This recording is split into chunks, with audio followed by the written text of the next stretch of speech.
My very first encounter, that would be difficult to retrace, but the first one that I could remember is like um, anime, watching that like on Adult Swim, on Cartoon Network, or finding things online and watching that for myself. I think even though I didn't encounter the Japanese language, the first anime I think I watched was Pokemon actually when I was in daycare.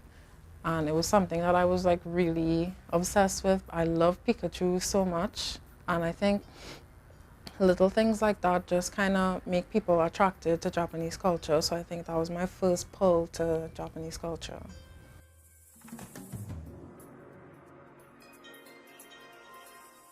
I made a very strong, definite decision at the end of secondary school when I was in upper six to start studying Japanese at the CLL because I had finished watching an anime called Haikyuu, and it was really significant to me because the protagonist was like really good at volleyball, but he was really bad at school. And he had to find motivation within himself to do better at school so he could continue pursuing his passion. And it really motivated me to keep my grades up for CAPE and just persevere until I could get to university. So after watching that show, I decided to study Japanese at UE.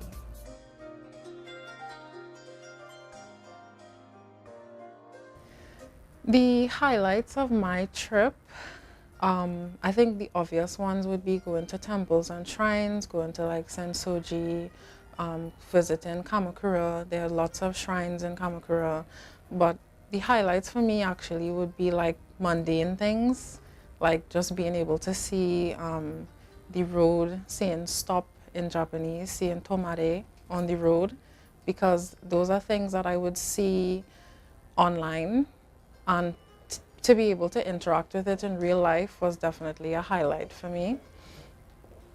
Other highlights would be just speaking to Japanese people in Japanese, because it was a dream for so long, like studying for 2 years straight and then like using things that I learned in class and being able to have a full conversation with somebody and being able to ask them questions in Japanese was really important to me and a real highlight for me as a language learner.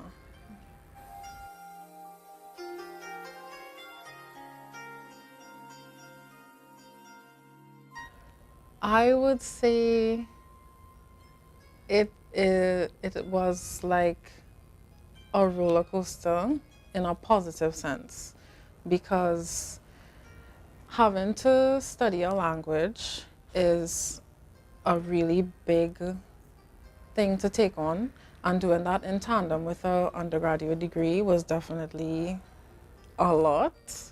So sometimes I would neglect to study Japanese because I had to focus on my international relations courses, or I would neglect to study my IR courses because I was really hell-bent on studying Japanese.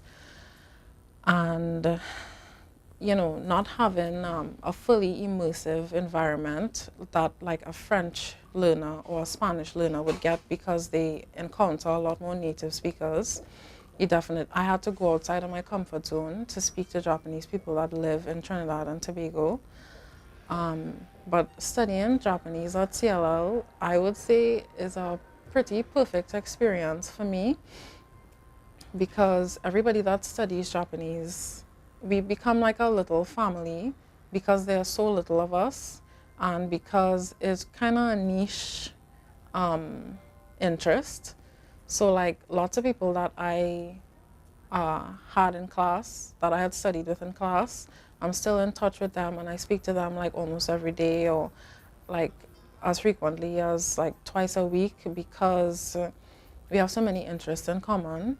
And also meeting Japanese people who are really interested in Trinbagonian culture. It was a surprise at first. So like meeting Misato-san, who speaks English with a Trini accent, which is just completely hilarious and amazing. And she's actually like, I would say, like I want to reach that point where I would speak Japanese and somebody would be like, why does she have that accent? Like she talks like somebody from so and so area.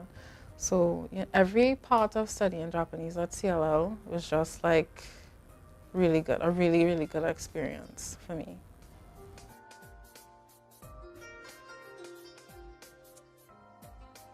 My advice, this is what I did. So before I studied Japanese at CLL, I kind of used that July-August vacation to study a bit. So I learned hiragana and katakana.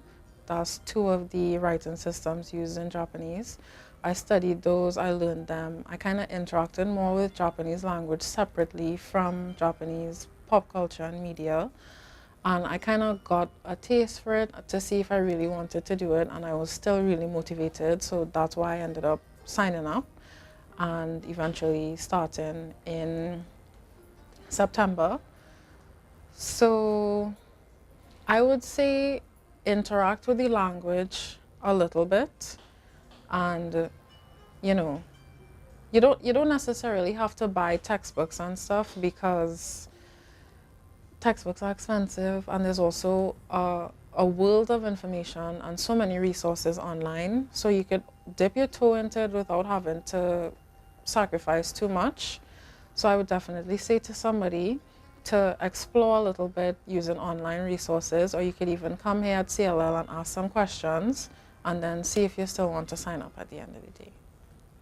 Thank you, Aidan, or how would I say it in Japanese? Arigatou gozaimasu. Thank you.